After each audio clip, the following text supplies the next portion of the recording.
So I'm Megan Johnson, First Affirmative. Thank you very much. And thank you for your time. You bet. And my button is getting stuck. I'm Roman Smith, second affirmative. Thank you, Judge. My name is Greg Garcia. You bet. First negative. Thank you so much for judging. And thank you. Seth Penny, You bet. second negative. You bet. So before we actually get started with the debate round, would you mind sharing any experience you may have with debate, or if there's anything specific you would like us to do in today's debate round? I'm a fourth-year apparent judge.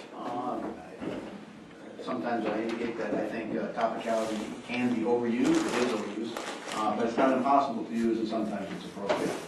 I'm more convinced by sound, logical arguments supported by evidence than I am by the technicalities of the debate. I listen to the debate, stock issues, and I'm aware of those things, but good, solid arguments are more important. Okay. Thank you. Awesome. Thank you.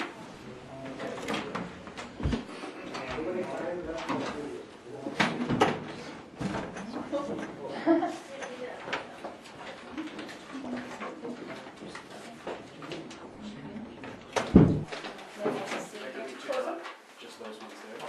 Oh, do you have more questions? If it's It might help with the light. Okay. I'll have it down, yeah. Yeah, we, Okay.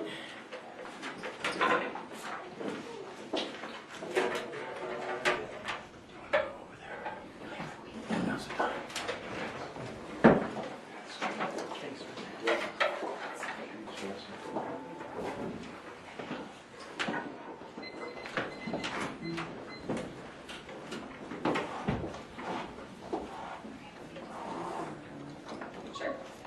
And I'll be self-timing myself as well. Oh, I think my cell phone's on, so I would encourage others to turn theirs off.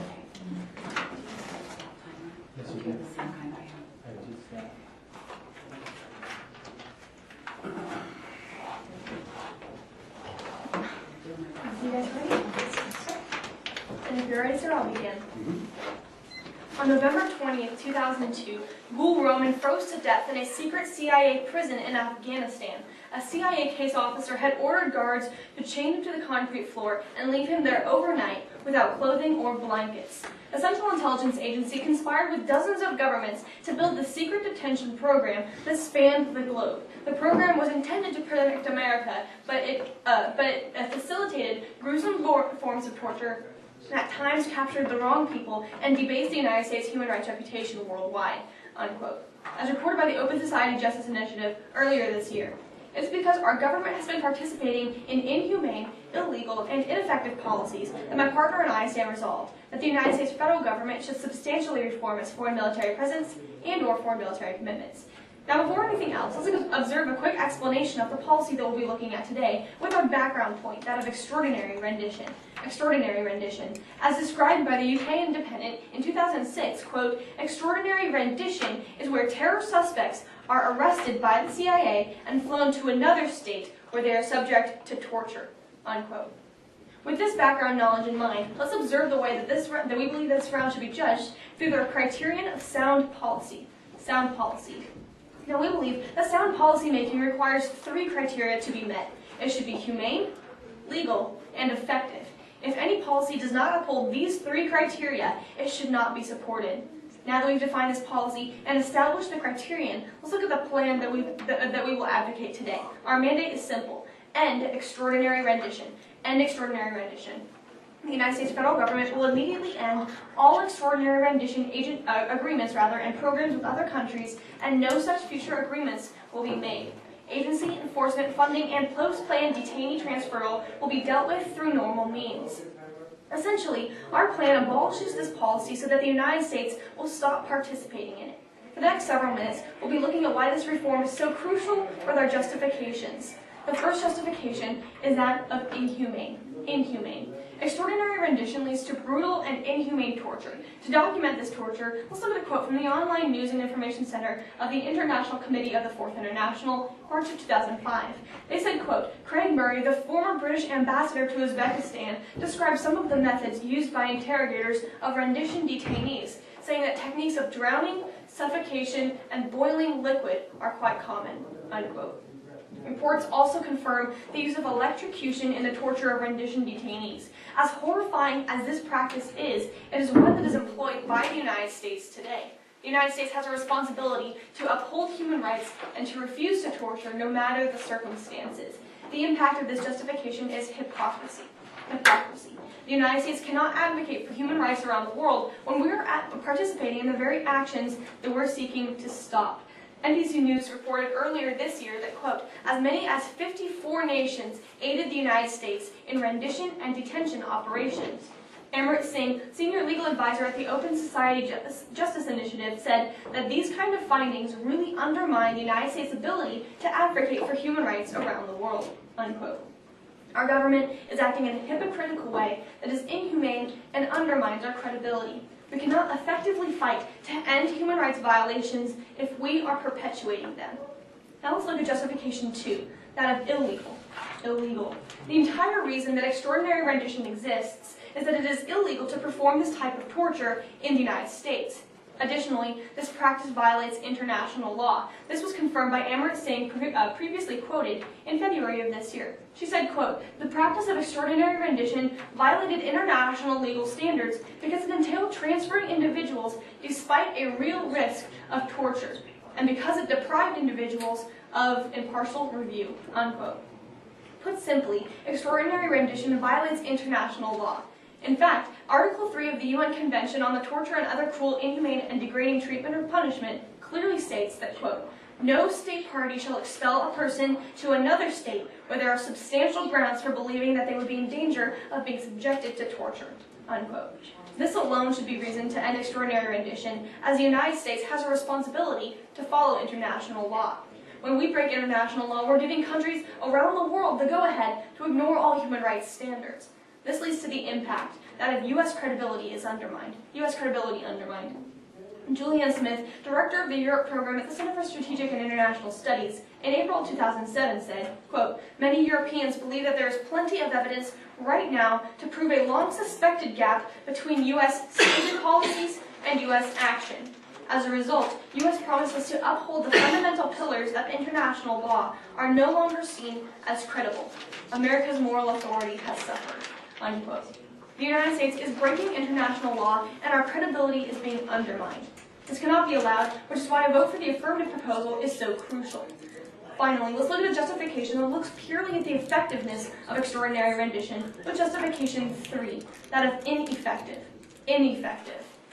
There are two ways, actually, that extraordinary rendition ends up being a counterproductive policy. Let's observe these in 2 subpoints. Subpoint A is that of innocence targeted. Innocence targeted.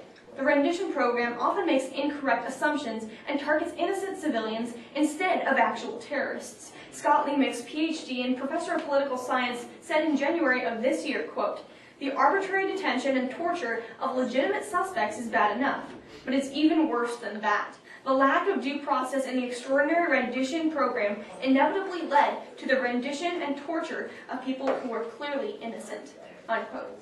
The inaccurate targeting under the program is deplorable. Even when we do target terrorists, however, it is still ineffective. This leads to subpoint B, that of false information. Subpoint B is false information. The fact is, victims will say nearly anything under torture. This was confirmed by The International, which is an online news source, in February of this year. They said, quote, Mark Costanzo, PhD in social psychology, argues that information gathered by way of torture cannot be trusted because victims will say anything, unquote.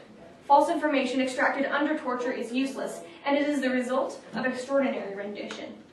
In fact, false information obtained from rendition was the source of the claim that Iraq had weapons of mass destruction. Let's look to another piece of evidence. This was confirmed by the Open Society Justice Initiative in February of this year. Quote, after being extraordinarily rendered by the United States to Egypt in 2002, Ibn al-Shaikh al-Libi fabricated information relating to Iraq's provision of chemical and biological weapons to al-Qaeda. Secretary of State Colin Powell relied on this fabricated information in his speech to the UN that made the case for war against Iraq, unquote. The intelligence extracted under extraordinary rendition has cost lives and is completely unreliable. This policy must end. In closing, I'd like to read a quote from the Human Rights Watch in January of this year. They said, quote, the use of torture violates U.S. law and its international legal obligations. It damages the reputation of the United States and its ability to promote human rights, unquote. The rendition program is inhumane, illegal, and ineffective. It is morally reprehensible. These human rights violations, this torture must end. Support our proposal to uphold human rights, international law. Thank you very much.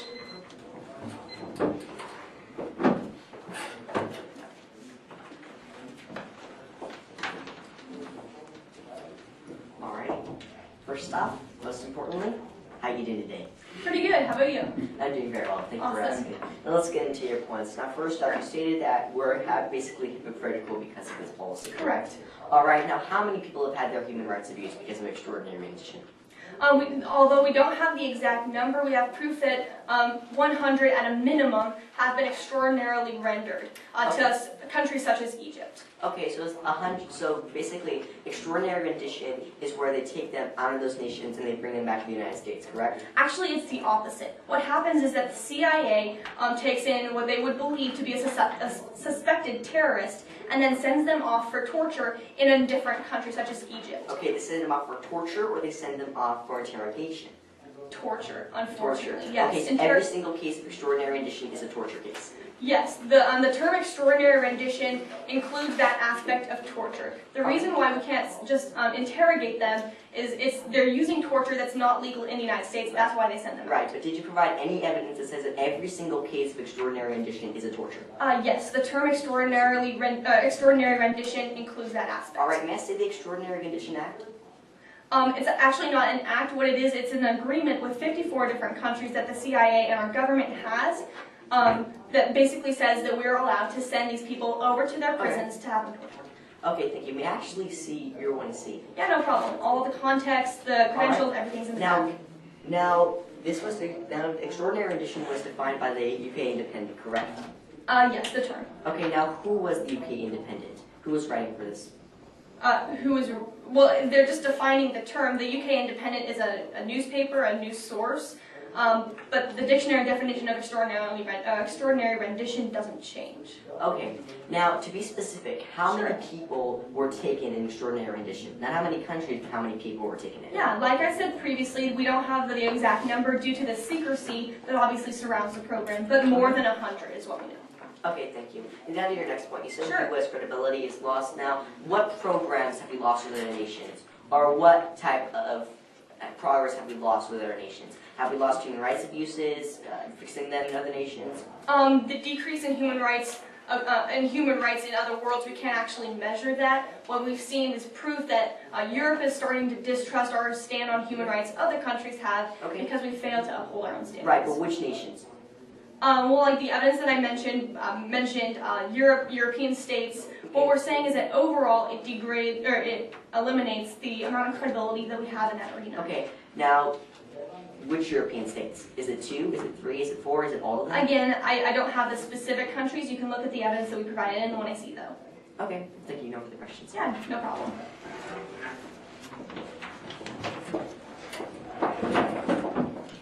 Okay, starting negative prep time.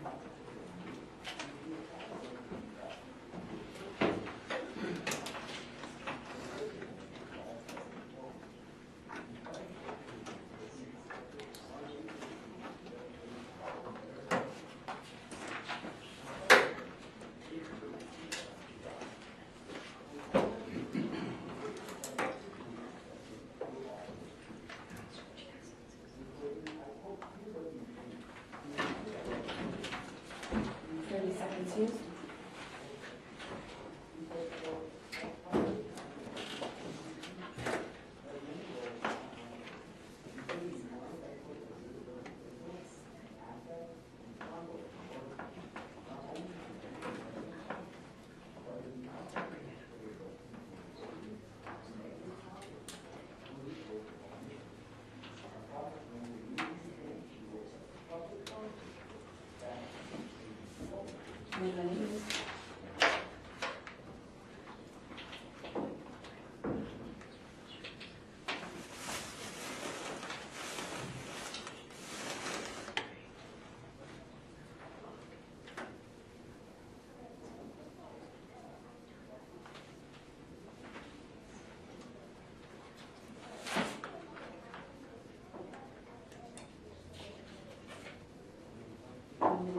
30 seconds used.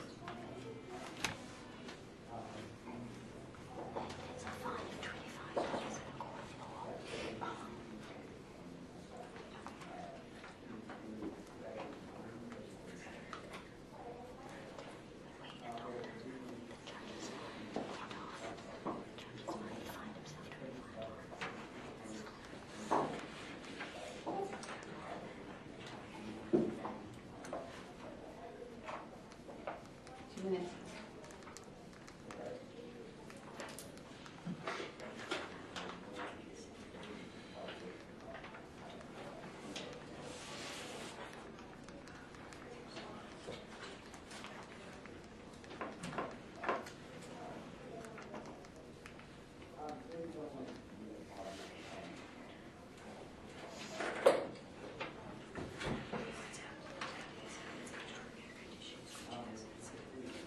Minutes, 30 seconds used.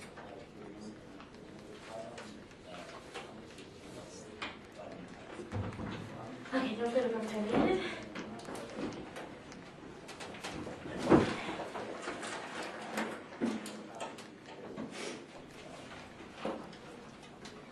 Okay, so is my judge ready? Yes. And the timer? And the affirmative team? Yes. Outstanding, let's begin. Judge, in this round, we're going to be basically looking over, although you said that you know topicality is only used, we assure you that this case is not topical in 3 different ways. Okay, so first we're going to be looking over 3 topicality arguments, moving on to direct responses to their justifications, and finally ending with the significance points. So let's begin. First with the topicality arguments. Topicality 1, you can tag as military. Military. Now the military is composed of the Army, Navy, Air Force, and Marines. However, if you look in their 1AC, this is done by the CIA. The CIA is a branch of the federal government, and the CIA is not the military. Therefore, the violation is that this is not a military presence or commitment. This is a CIA. Now, if the resolution say that U.S. federal government to substantially form its CIA foreign military commitments, then this would be topical because it says military. Military is not include CIA. We ask you not to look to this case.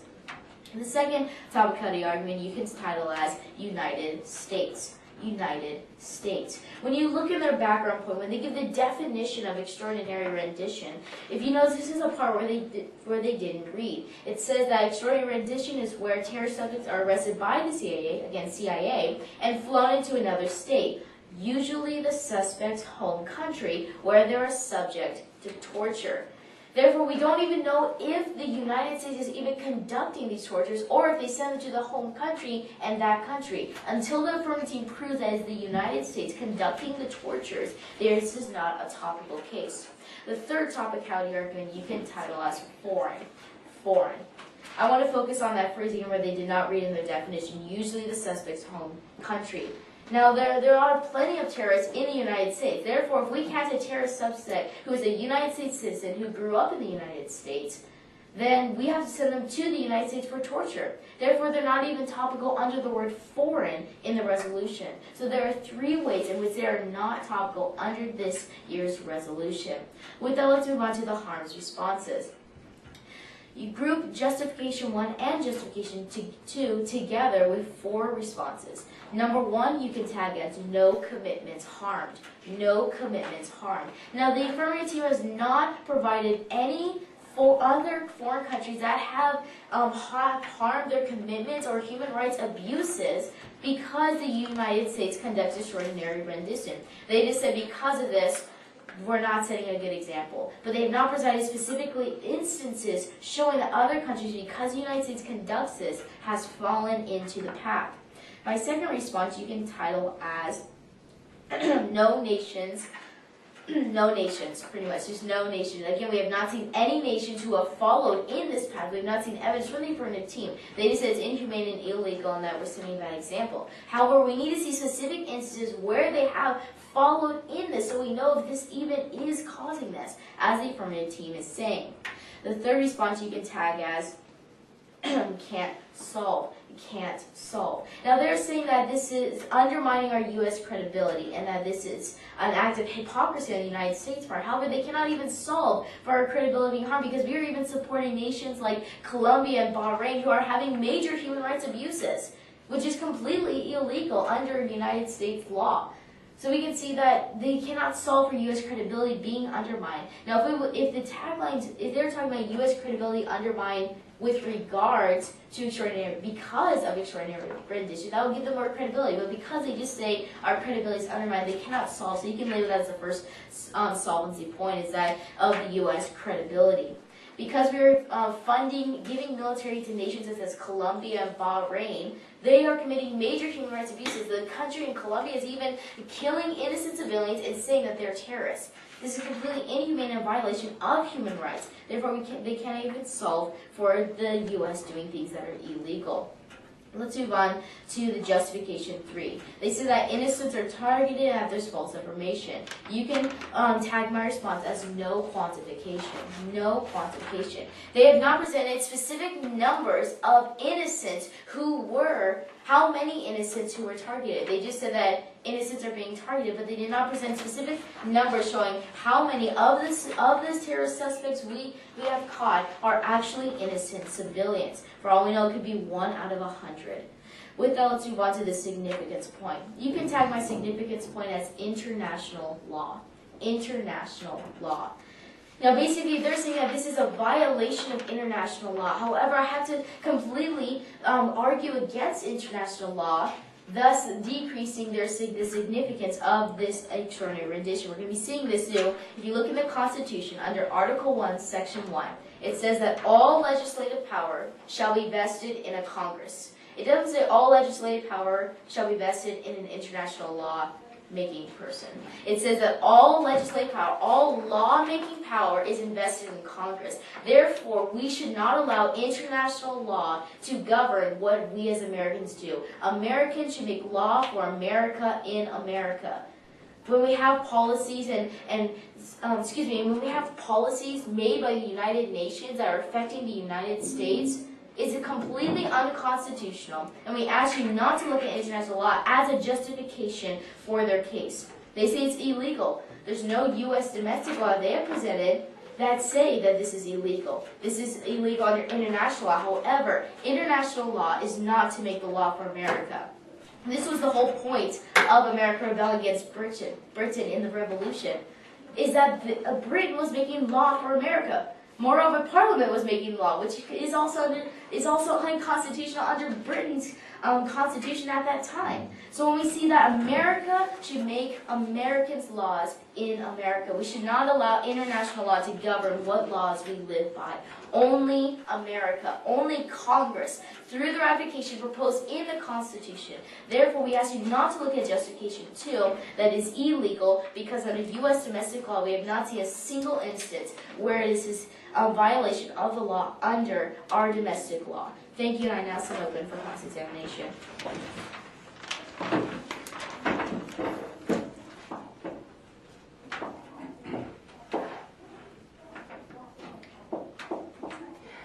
And if you're ready? All right, how are you doing today? I'm doing a little tired. My allergies are kind of active. Exactly the same, yeah. Same here. So just a couple questions, as you probably guessed. Now, first of all, starting off with your last argument. So you don't believe that the United States has an obligation to follow international law. Is that your stance? The point is that because the international law is a threat to our national security and to the reason why America was founded, we shouldn't consider this as a justification to endorse your plan. Okay, so did you contest the fact, or did you contest that aspect that it actually helps our national security in your speech? I do not remember that you want to see how it helps our national security. And even if some international law does, most international law actually hurts us because it binds us to. Okay, does the United States try to get other countries to follow international law? As I'm aware so far, I do not believe so. No. Okay, interesting. We'll talk about that. Now, would you agree with me that torture is illegal in the United States? I've not seen a single law where it says that. If I could see that. Okay, but you would agree with me that waterboarding, the last type of torture, was made illegal. Is that correct? I'm not sure what waterboarding is. I'm sorry. Oh, sure, we can talk about that later. Now let's actually go to some of your first arguments. You talked about how we didn't quantify how many people are actually innocent. Yes. What would you define as the brink or the point to how many innocents are targeted before we change our policy? Well, the point of my argument was that we did not see specific numbers. For all we know, it could have Sure. been out of every 100, and therefore Okay, that's so not if- even significant. So if we were to bring up, for instance, a example, or 10 examples, or 100 examples, what would you say is the point at which we should change What our the policy? negative team is really looking for is just specific a number out of how many that has been subject to this was innocent, and then we can respond to that. Okay, thank you. Now you also said, let's go to your topicality arguments. You were talking about how it's not the military policy. Now, Yes. does the resolution ask us to reform the military commitments or the military? The military presence and our commitments. Okay, so you would say that the resolution doesn't ask us to reform the military itself, but simply our military policy, for instance? Yes, but as I said in my topicality argument, this is done by the CIA, not even Okay. the military. Sure. Now, is it your stance that the Department of Defense is the only way that the United States ever carries out our military policies? The Department of Defense? Yes. I wouldn't say so because I believe most of our military aid comes to the Department of State as well. Okay, so you'd say that there are different agents for which we carry out our military policy? There are, but CIA is not one of them. CIA is separate, distinct from the military.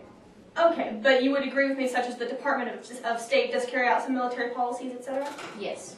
Okay, thank you. Now, your second point in response to the justifications, you said that it's not nations. I'm a little bit confused with the argument. Oh, you're sorry. making. The Yeah. point of my argument is saying that we have not seen nations that have followed in the United States steps with doing extraordinary rendition because the United States does it. All right, and thank you for your time.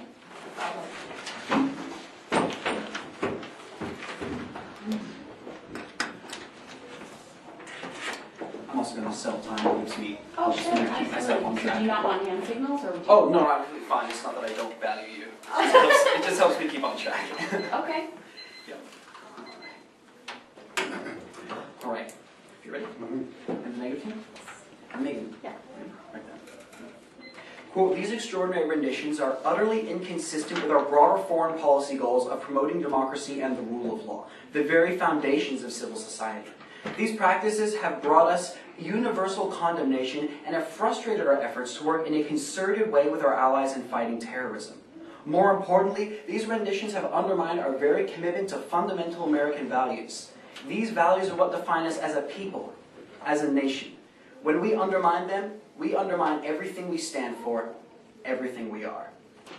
This is a quote from Bill Delahunt, chairman of the Subcommittee on International Organizations, Human Rights and Oversight in 2007, basically summing up the stance of the affirmative team, that extraordinary renditions are an unacceptable policy that are inhumane, illegal, and ineffective, which is what I'll be proving to you in this speech. But before we get into the actual arguments, we're going to start with topicality. Now, the negative team brought up 3 arguments of topicality. We're going to quickly go through these and get them out of the way. Now, the first argument was that of military. Now, basically he said that the CIA enforces our plan, not the military, so thus it is not a military commitment. However, before I go into any of my responses, I'd like to point you back into the cross-examination. In the cross-examination, the negative speaker said that the Department of State does some military policies, and the Department of State, obviously, is not the military, so clearly it is possible for different agencies of government to do military policies without actually being the military. And this is exactly the case with the Central Intelligence Agency. The Central Intelligence Agency is clearly more related to the military and national security than the Department of State is, as the military goes. In fact, The Guardian, quoting Congressman Edward Markey, said in 2004, quote, extraordinary rendition is the program in our foreign and military policymaking that nobody wants to talk about, end quote.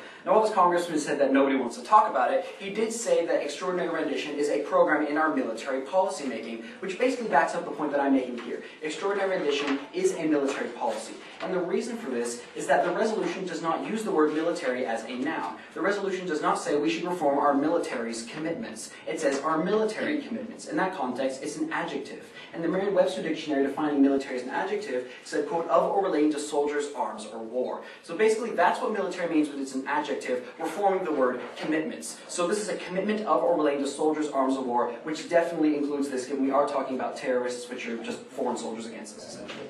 Now let's move down into their next topicality argument, which is of the United States. Basically, they said that it's not the United States doing this policy, it's other countries going overseas. Now, the problem here is that this is fundamentally, let's just clarify really quickly what extraordinary rendition is. Basically, what extraordinary rendition is we capture a suspected terrorist and send them overseas to be tortured. So the actual torture and such happens outside the United States. We are definitely reforming the policy of the United States. But what we're doing as the affirmative team is reforming the United States policy of doing that. We're saying the United States is not going to capture suspected terrorists and send them away for torture anymore. So this is clearly the United States. His third argument was that of foreign, and he cited our evidence from the 1AC that usually people go back to their home country, so if there was someone captured in the United States, they'd be tortured in the United States.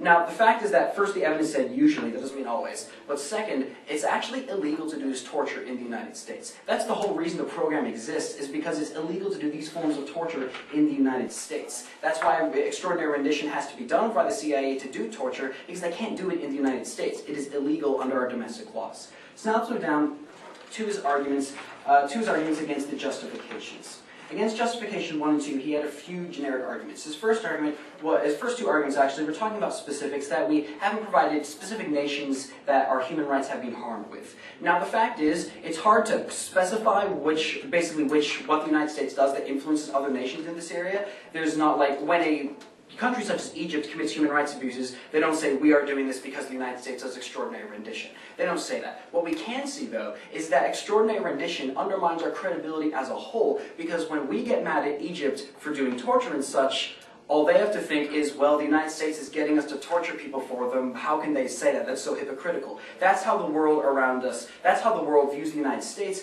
in this scenario. Because we torture innocent people, the other countries around the world see us as less credible to talk on human rights issues. And Egypt, countries such as Egypt and Syria that we send people to be tortured are big examples of this. These countries have massive human rights abuses, and the United States can't stop that because they won't take us at our word. They won't believe that we actually stand up for human rights when we are telling them to torture people for us. That doesn't make any sense. Now let's move down to his third argument here, which was of can't solve. Basically, that we can't solve the credibility of the United States. Now, the fact is, with extraordinary rendition, the United States directly causes these abuses. The whole reason that extraordinary rendition exists is the United States is basically making people be tortured. In fact, Dr. Ruth Blakely, senior lecturer in international relations at Kent School of Politics and International Relations, said yesterday, quote, "The global rendition system was deliberately established to facilitate the arbitrary detention and torture of terrorist suspects and has involved dozens of countries worldwide." End quote. So that's a quote from yesterday saying that rendition is specifically used for torture. The United States definitely has fault in this, and our plan is to remove that fault. Now let's move down. And additionally, even if we can't solve for all credibility issues of the United States, such as funding countries that have human rights abuses, this will definitely have a significant impact because this is the United States directly causing torture. Now let's move down to his argument against the justification 3 of ineffective. He said that we have no quantification of how many people are innocent. Now the fact is that no numbers actually exist. No numbers on this, given this program is so secret, no specific numbers exist. What we do know, however, is that the program, given it has no due process whatsoever, frequently catches innocent people. Basically how the program works is it basically kidnaps someone off the street and then sends them to a foreign country to be tortured, no due process, no charge, no trial. Let's look at a piece of evidence from the American Civil Liberties Union in December last year. This said, quote, "Almost 9 years ago, Khaled El-Masri was abducted and tortured by Macedonian authorities and the CIA. While in CIA custody, El-Masri was subjected to abuses including total sensory deprivation, inadequate food and water, solitary confinement, and denial of medical care. Mistaken for an Al-Qaeda operative with a similar name, El-Masri was abducted at a border crossing while vacationing in Macedonia.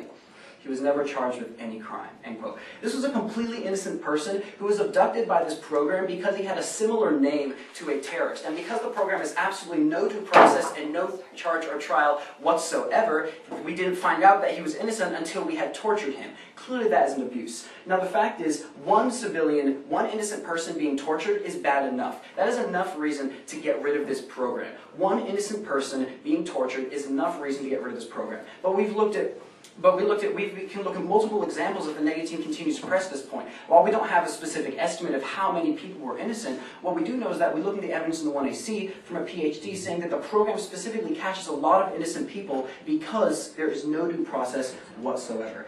And my second response here is of ineffective regardless. If you look at our second subpoint of false information, even if the program was to catch actual terrorists, when it has caught someone who has been a suspected terrorist, the fact is the terrorist just fabricates information under torture. So even if the program was catching guilty people, it's still useless. So whether it's catching, if it's catching innocent people, that's bad. If it captures guilty people, it's still completely useless. We looked at evidence that this specific program was the cause of the claim that Iraq had weapons of mass destruction. That was a huge false claim that came about, and it was because of this program that we're asking you to remove today. Their final point was of international law, basically saying that we shouldn't follow it. However, it is important for the United States to follow international law as it is good. International law bans things such as chemical weapons, biological weapons. It is good for the United States to follow that. So we ask you to stick with the affirmative team and vote to remove this policy. Thank you so much. Open for any questions from the speaker.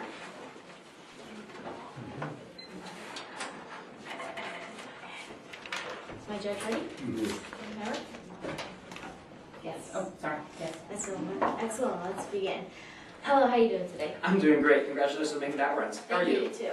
I'm doing very well. Let's get right into your speech. Now you Right. said that we're not reforming the military policies, and you use that through the Department of State, right? Well, we're reforming the Central Intelligence Agency's policy here. Basically, I was saying that there are different agents of government that enact Okay. military policy. Okay, awesome. Now you said under the justification that your plan is to remove, and so because the U.S. is directly causing this, Yeah. that undermines our credibility, right? Yeah, basically, the United States sends these people to countries specifically to be tortured. Right. And then you said you had no numbers of civilians killed, right? We don't have a specific number because there hasn't been a study done, given it's not possible. So we don't have a specific number of how many people are Okay. innocent. What we do know is that generally a lot of the people are innocent. Okay. Now, does the affirmative team support a direct attack on North Korea? Do we a direct attack on North Korea? Yes. No, I believe the way to resolve the situation with North Korea is through missile defense action. Okay, so But the that's a completely affirmative team, different policy. right? I know, but the affirmative team would not support a direct attack on North Korea. I would not support invading North Korea, a nation with nuclear weapons. No. Okay, would the affirmative team support invading Colombia? I don't believe so. No, I don't support invading anywhere right now because Okay. we're not even talking about that with our plan. Okay, awesome. Now you said that international law is good, and you gave a few instances. Would you agree that international law, although good in some cases, is still bad in other areas? I don't think so. The international law that we're talking about here is the United Nations Convention Against Torture. Torture is bad. Outlawing torture is good. Even though there's a bill in the United Nations that's called to support abortion right now? And that the child has specific rights that he doesn't need to tell his parents, and other rights that he can rebel against his parents. I'm not entirely sure about that bill. I And doubt that it would pass given the they need to United... be forced to go to public school and not be homeschooled. Honestly, I'm not sure how homeschooling and abortion are relevant issues in today's debate. Basically, what I was talking about is that international law as regards to the military is a good thing. Okay, awesome. Actually, no further questions. Thank you. Thank you.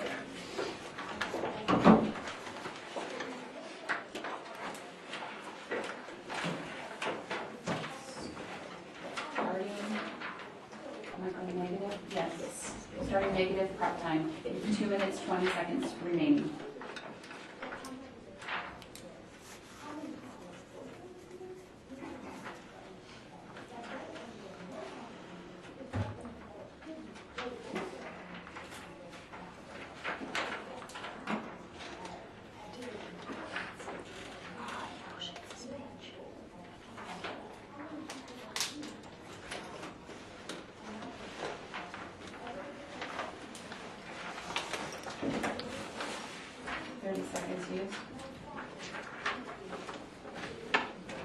Alright, so let's mark our 10 years.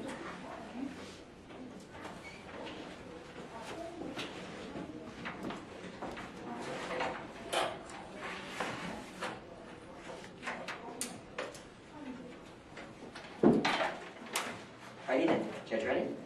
Tapper? Yes. Any from your team? Mm-hmm. Alright, wonderful. Well, the great Ellen Glasgow once stated that if there is no reason to change, there is a reason not to change. Now, my partner in his last speech showed you why really there is no reason to change, and in this speech I will be presenting a disadvantage against the affirmative team's case, showing why in fact they are hindering our sovereignty of our own state. Now, before I get into this disadvantage, I'd like to begin with one general observation. The general observation I would like to present in this debate round is basically that the affirmative team must prove that there are programs and that there is cooperation being lost with specific nations, and it is because of the extraordinary rendition. Now, the affirmative team in the last speech said, oh, well, they're looking at us as hypocrites. Egypt's looking at us as hypocrites. But they have not provided one single piece of evidence in this debate round that named one specific nation that we lost cooperation with, that we were not able to get them to change their human rights abuses because of extraordinary rendition. They have to provide that before this justification can stand in the debate round. Now, my disadvantage basically is talking about national sovereignty. So you can tag it as national sovereignty is harmed. Our national sovereignty is harmed. Now, I'd like to begin this by looking at a definition of sovereignty. And the definition of sovereignty is presented by West's Encyclopedia of American Law. They said in 2008 that the supreme and absolute and uncontrollable power by which an independent state is governed and from which all specific political powers are derived. The intentional independence of a state combined with the right and power of regulating its internal affairs without foreign interference. Basically, it is that we can conduct our procedures, we can conduct our policemen, we can conduct our military without a foreign nation telling us what is right and what is wrong. We decide what is best for our nation and not another people, not another nation in fact. So Egypt can't tell us what to do. In fact, Bahrain can't tell us what our human rights abuses are. Bahrain can't tell us how we can fix our human rights abuses. Bahrain can't tell us how to run our policies. We decide how to run our policies. Yes, we take words into account, but in the end, if our national sovereignty is violated, our freedom and dignity is lost in the world. Now, the link basically is that the affirmative team violates our national sovereignty. The affirmative team violates our national sovereignty by making us comply with international law. Now, Professor Ali Khan said that there are two prominent forces challenging the nation-state's traditional sovereignty: economic interdependence and the universal recognition of human rights. Now, Professor Khan is not stating that human rights are wrong. He's not stating that stopping human rights abuses are wrong. What he is saying is that by complying with international law's own basic freedoms, own basic what they believe is human rights abuses, what they believe is human rights reform, if we have to comply with that, then we are violating our national sovereignty. He went on to say that the universal recognition of human rights, meanwhile, transforms both the relationship between states and the relationship between governments and the people. The international law of human rights aspires to subordinate the nation state to the will of the people. So basically, we are now subjecting our nation to other people's authority. To Egypt, to Syria. We're our nation. We decide what is the best policy for the United States and not international law. Now, the impact basically of this is that sovereignty enables us to have freedom, law, and defense. Sovereignty enables us to have freedom, law, and defense. Dr. George Solch, a PhD, said in 2005 that sovereign powers enable a state to provide essential services to its citizens. As, for example, freedom to speak, choose, and elect, a lawful society, and national defense. Let me underline that part. National defense. But these sovereign powers of states have eroded in fact and in intentional discourse. Time has long passed to push back. Basically, the affirmative team's case is violating our national sovereignty by forcing us to comply with the international law. By taking out extraordinary rendition, we now are complying with a law that basically is harming our own freedoms and abilities and laws in our own nation. And as Dr. George Solch said, our own national defense. Now, I would like to, before I end this speech, look quickly at justification number 3 that have been effective. Now, we said basically we have false info. I have 2 responses to this argument. My first response is that of no numbers. No numbers. Now, if we are torturing so many guys, as they basically themselves said, wouldn't there be a lot of false info that comes to the United States? They brought up, I believe, 1 example in this debate round. They can bring up 4 examples. But unless they actually provide you hardcore numbers that prove that almost all of the information we get from these tactics is in fact false, until then we cannot comply with this justification showing it as false info. My second response to this argument is basically that of what about the effectiveness? What about the effectiveness? Sure, they brought up examples of when it failed, but they've never shown you anything else. They've only shown you the ones that they themselves want, but we haven't seen any of the other cases of those who have actually enabled this extraordinary rendition in the debate round. Now, at the end of the debate round, what I would like you to take a look at is 2 things. Number 1, my partner in his next speech will be taking a look at topicality, showing you why their case is by no means topical. Now I know this is probably a boring debate round because of topicality. I know that happens. People don't like it. But the thing is, it's important. And my partner will be impacting it, showing you why you should not vote for them on the stock issue. I have shown you in my speech a disadvantage against their own case, showing why they're violating our own freedom and law in our own nation. And finally, my partner again will be examining in his next speech, talking about how they are not significant. Thank you.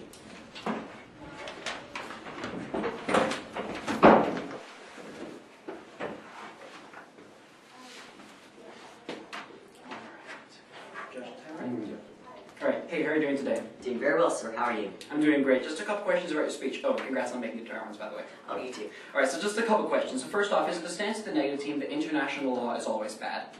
Not always bad, but when it comes to violating our own national sovereignty, it's definitely bad. So when does it violate our own national sovereignty? When we follow it, you said? No, when we follow certain international law, of course. Which not every single time. Okay, so which international laws don't violate our sovereignty? According to That you. don't violate According to your argument was that our national sovereignty is decreased because we follow international law. So what international law does not violate our national sovereignty? That's not my burden to prove in the debate round. I'm not talking about what laws do violate our. I'm not talking about what laws don't violate our national sovereignty. I'm talking about a law that does violate our national sovereignty. It's not my burden. Okay, the reason that our plan, you say, violates national sovereignty is because we follow international law, correct? Yes, the specific international law. Okay, why is this specific international law? Basically, because now the universal recognition of human rights is good, as Professor Khan said, but at the end of what we see is that sometimes, as my partner will be showing you next week, we have to have this for our own national defense. Okay, now let's move down. I'd actually like to talk about topicality. Now your partner said, agreed that there are... that next week. Right, but I'd just like to ask a couple questions about it. Is that okay? Yes, sir. Awesome. Alright, so now your partner did agree that there are different agents of government, agencies in government that do military policy, correct? He said like the Department of State does military aid. So that is correct, right?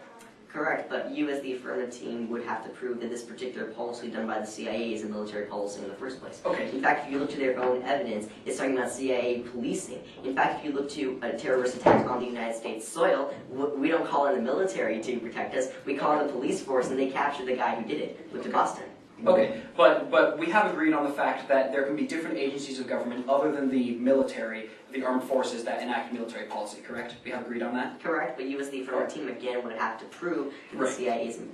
Right. Oh, I wasn't meant to cut you off. I was Oh, just good. saying. Right, I was just saying, right, we do plan to prove that we are topical. Alright, so moving down, you said under the justification 2 that there have to be examples of effectiveness, correct? Yes. Why do we have to prove Well- that our justification is false? Sorry. Let me explain that point a little bit more. Okay. You as the affirmative team have only provided maybe, I think, one example of where it did fail. Now, you can provide 3 examples, maybe 4 examples, but the only reason why you're bringing those up is because those are the points that support your own case. Basically what I'm saying is, you're asking the judge to walk blind, because now we don't know about any of the other cases when this has happened. Okay, so you're asking us basically to read evidence that all the information from it is flawed, right? You That have is to read evidence a would significant suffice. percentage, basically a statistic. Okay, does it have to be a number, or can it be just say all the information in it is flawed? Because that would be 100%, so that is a number, right? Well, if you brought up a source who said that all of our information is flawed, that really isn't quite the most credible. I may not have evidence to counter that, but you would have to provide a statistic, maybe a number. Okay, thank you. Further questions?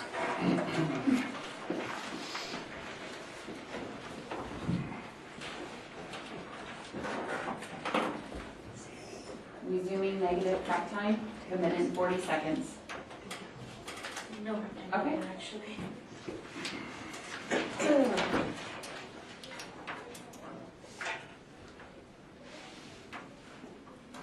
My judgment timer and affirmative.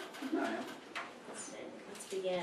Judging this strong, first going to be looking over probably the most important stock issue that I have topicality, moving on to the justifications and ending with the significance point.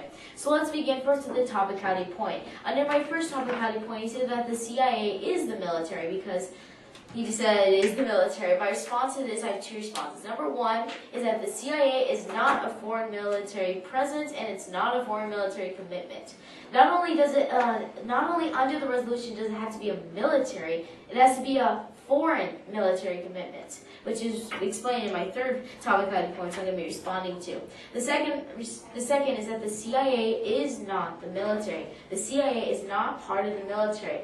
Con Hallinan from the Institute for Policy Studies said in October 2011 that CIA members are